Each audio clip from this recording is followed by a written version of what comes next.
இப்போ வந்து ஒரு 5 இயர்ஸ்ல வந்து யாருக்காவது ஒருத்தருக்கு வந்து ஒரு 1 crore வந்து ரீச் பண்ணணும் அப்படின்னா, ம். இப்போ அவங்களுக்கு வந்து எந்த ஒரு ஜாப் கிடையாது. எந்த ஒரு இன்கம்மே கிடையாது. இது ஒரு ஹைப்போதெட்டிக்கல் கொஸ்டின் தான்.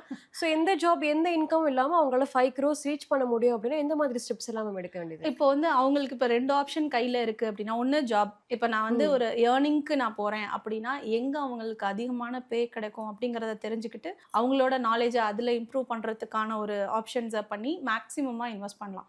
இல்ல ஒரு பிசினஸ் அப்டிங்கிறத நான் ஸ்டார்ட் அப் அந்த மாரி ஒரு பிசினஸ நான் கையில எடுக்க போறேன் அப்டின்னா, ஓகே.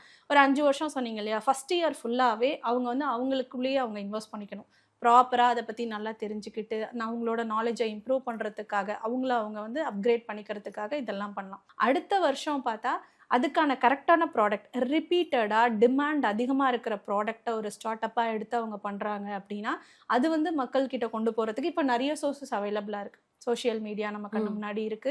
நெறைய இருக்கு. வாட்ஸ்அப் கம்யூனிட்டீஸா இருக்கலாம், டெலகிராம் இருக்கலாம். நெறைய ஆப்ஷன்ஸ் நம்ம கண்ணு முன்னாடி இருக்கலாம். ஸோ அது மூலியமா இம்போர்ட், எக்ஸ்போர்ட் கூட இருக்கு. ஸோ என்னெல்லாம் பண்ண முடியும் அப்படிங்கிறத எடுத்து, அத அவங்க ப்ராப்பரா பண்ணி, மேக்ஸிமம் அவங்களால அட்லீஸ்ட் ஒரு 70% ஆஃப் இன்கமோ, ப்ராஃபிட்ட அவங்க வந்து மேக்ஸிமம் சேவ் பண்ணி அத கன்சிஸ்டன்ட்டா பண்றாங்க அப்படின்னா, இது பாசிபிள். பட் இதுல ரிஸ்க்கும் இருக்கு. அதுக்கேத்தாப்ல அவங்க அத ரொம்ப ஹார்ட் ஒர்க் பண்ணி அத அவங்க பண்ணணும். ஏன்னா இது ஷார்ட்டர் ஓகே. பீரியட் அப்படிங்கிறதுனால, அதுக்காக அவங்க இன்னும் நெறைய ஓட வேண்டி வரும்.